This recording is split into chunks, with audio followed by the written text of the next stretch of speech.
Feel అయినా, అంటే Rakesh master గారు చనిపోయినప్పుడు రాకేష్ మాస్టర్ గారి గురించి నేను కూడా నిజంగా బాధపడ్డా. అంటే ఒక మంచి వ్యక్తి కాబట్టి నేను బాధపడ్డా. అయితే రాకేష్ మాస్టర్ని హత్య చేసింది ముమ్మాటికి సో కాల్డ్ యూట్యూబ్ ఛానల్స్.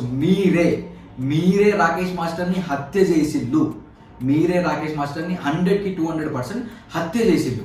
ఎందుకు మీరు రాకేష్ మాస్టర్ని హత్య చేసిరంటే, రాకేష్ మాస్టర్ వీడియో ఒకటి ట్రెండ్ అవ్వగానే సోకాల్ యూట్యూబ్ ఛానల్ అన్ని పనిపాట లేకుండా వెళ్ళి రాకేష్ మాస్టర్ దగ్గర జాయిన్ అయ్యి ఆయనకు 5దో 10దో ఇచ్చి ఆయన తాగడానికి, ఆయన వ్యసనపరుడు అవ్వడానికి, రాకేష్ మాస్టరు శేఖర్ మాస్టర్ని తిడితే మనకి ఎక్కువ వ్యూస్ వస్తాయని చెప్పి ఆయనను తాగించి, ఆయనను మభ్యపెట్టి, ఆయన తాగించి చంపింది మీరు కాదా? ఈ సోషల్ మీడియా కాదా? రాకేష్ మాస్టర్ని రాకేష్ మాస్టర్ని జీవితం నాశనం చేసింది సోషల్ మీడియా ట్రెండ్ కాదా? 200% ట్రెండ్. ఓకే సరే.